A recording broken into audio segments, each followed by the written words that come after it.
हाय। क्या आईवीएफ से हमेशा ट्विन होते हैं? क्या आप ये कंट्रोल कर सकते हैं कि आप अपने एम्ब्रियो ट्रांसफर में कौन सा एम्ब्रियो एक डलवाएं ताकि सिंगल प्रेगनेंसी हो पाए? तो आज हम डिस्कस करेंगे कि आखिर कितने एम्ब्रियो किसको डलवाने चाहिए एक सक्सेसफुल आईवीएफ आउटकम के लिए। सबसे पहली बात यह है कि आपके एम्ब्रियोज कौन से डे के हैं और कौन से ग्रेड के हैं, इस पे निर्भर करता है कि कितना एम्ब्रियो ट्रांसफर किया जाना चाहिए। American society of reproductive medicine भी इसके लिए गाइडलाइंस इशू कर चुकी है कि कितने एम्ब्रियो किसको डलवाने चाहिए, कौन सी उम्र पे।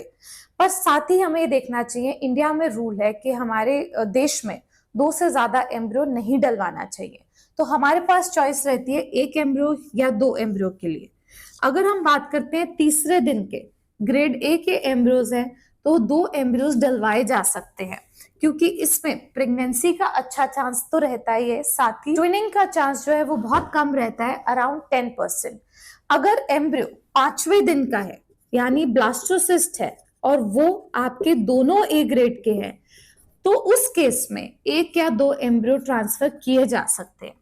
तीसरा फैक्टर आता है एज।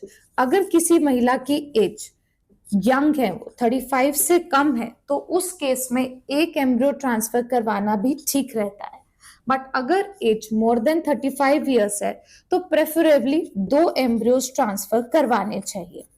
साथ ही कभी कभार for various reasons genetic testing की जाती है एम्ब्रियो की।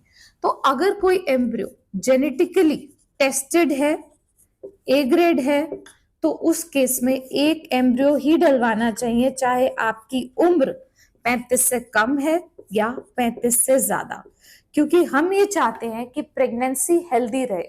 और ऐसा देखा गया है कि जितनी भी बार जुड़वा प्रेगनेंसी होती है उसमें से करीब 20% ट्विन प्रेगनेंसी कॉम्प्लिकेट कर जाती है।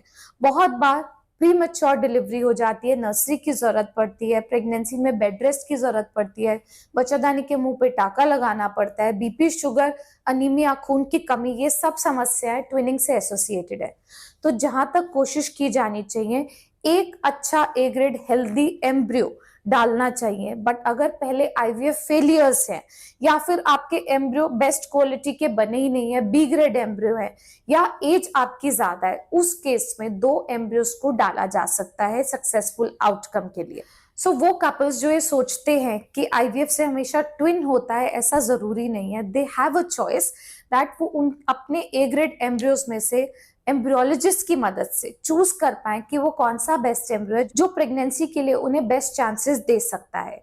बट इसमें समझना होगा कि हम जब एम्ब्रियो का नंबर बढ़ाते हैं, basically we are trying to overcome this factor कि हो सकता है जो एम्ब्रियो डाला जाए वो जेनेटिकली नॉर्मल ना हो। तो अगर आपका एक मेंटल मेकअप है कि चाहे प्रेगनेंसी के चांसेस 10% कम हो जाए, बट जो 2 एम्ब्रियो डालने से ट्विनिंग का रेट है, स्पेशली विद ब्लास्टोसिस, जो एज हाई एज 50% हो सकता है, हम उसको अवॉइड कर सके, तो आपको 1 ही एम्ब्रियो डलवाना चाहिए। अगर आपके और कोई डाउट्स है एम्ब्रियो ग्रेडिंग एंड कौन सा एम्ब्रियो डलवाना चाहिए या नहीं इससे संबंधित, तो हमें कमेंट सेक्शन में जरूर पूछे। We would be happy to help you.